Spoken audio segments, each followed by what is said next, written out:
রবিবার রাতে বিষ্ণুপুর জনবহুল এলাকা রসিকগঞ্জ বাসস্ট্যান্ড সংলগ্ন এলাকায় নিয়ন্ত্রণ হারিয়ে একটি দোকানে ঢুকে গেল একটি ট্রাক্টর।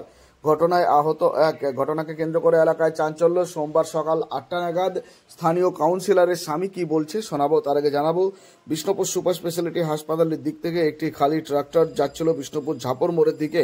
ট্রাক্টরটি রসিকগঞ্জ বাসস্ট্যান্ড সংলগ্ন এলাকায় এসে আচমকায় নিয়ন্ত্রণ হারিয়ে একটি মোটর বাইককে ধাক্কা মেরে দোকানে ঢুকে যায়। ঘটনাকে কেন্দ্র করে এলাকায় তীব্র চাঞ্চল্য ছড়ায়। এরপর ঘটনাস্থলে পৌঁছায় বিষ্ণুপুর থানা পুলিশ এসে পরিস্থিতি নিয়ন্ত্রণে আনে। তবে যেমনটাই স্থানীয়ভাবে অনুমান করা হচ্ছে, চালক নেশাগ্রস্ত থাকার জন্যই এই দুর্ঘটনা ঘটেছে। ঘটনাস্থলে থাকা এক প্রত্যক্ষদর্শী কি বলছে শোনাবো স্থানীয় কাউন্সিলরের স্বামী কি বলছে। পরপর তাদের প্রতিক্রিয়া শোনাবো। প্রথমে শুনুন প্রত্যক্ষদর্শী কি বলছে, তারপরেই শোনাবো স্থানীয় কাউন্সিলরের স্বামী কি বলছে। কি করছিলেন, কি হয়েছিল? আমরা পান খাওয়ার জন্য এখানে গাড়ি নিয়ে দাঁড়িয়েছিলাম।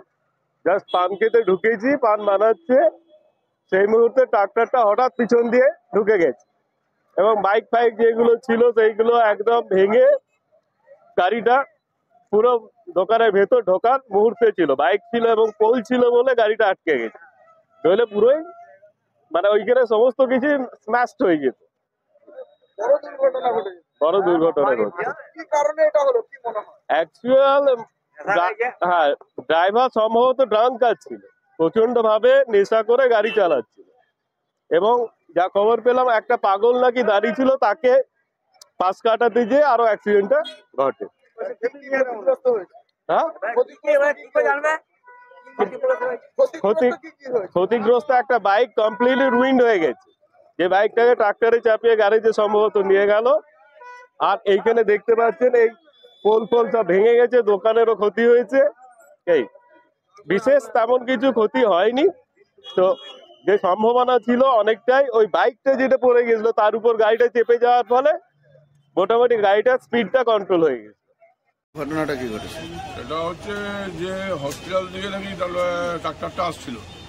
হসপিটাল দিকে আসার পর ড্রাইভার নিয়ন্ত্রণ হারিয়ে ফেলার পর গাড়িটা দুটো দোকান আছে আমাদের রসিকগঞ্জের সাইডে, ওই দুটো দোকানের মাঝে ঢুকে যায়, যার ফলে দুটো দোকানে পুরো সেটগুলো ভেঙে যায় এবং পাশে যে মিষ্টির দোকানটি ছিল তারও চেয়ার টেবিল দেখুন দুটো হয়ে গেছে, একদম পুরো ভেঙে গেছে। উপরে চালা ফালা সব ছেড়ে গেছে। তারপরে আপনার সঙ্গে আমরা এলাম, বিরাট ভিড় হয়ে গেছে। মোটর বাইকের ক্ষতি হয়। একটা সামনে মোটর সাইকেল ছিল, সেই মোটর সাইকেলটা এখন প্রথমে মারে, তারপর দোকানে ঢোকার পর দোকানে কেউ থাকেনি, তা নাহলে হয়তো অনেক কিছু ঘটে যেত, বাজে ঘটনা।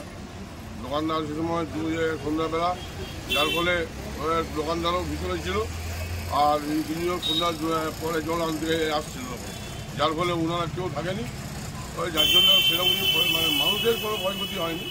কিন্তু দোকানের বড় দুর্ঘটনা ঘটতে পারত, বিরাট বড় দুর্ঘটনা। সেই দুর্ঘটনার দিকে মোটামুটি ঠিক আছে, কিন্তু ঘটনা হচ্ছে যে এরকমভাবে বেপরোয়া গাড়ি চালানো ঠিক না। সম্ভবত যা শুনলাম, ড্রাইভার নাকি একটু নেশা করেছিলেন, ওর জন্য হয়েছে। ওর জন্য হতে পারে। আপনার নাম পরিচয়? আমার নাম হচ্ছে সঞ্জয় গাঙ্গুলি, কাউন্সিলরের স্বামী। হ্যাঁ, 18 নম্বর কাউন্সিলর স্বামী।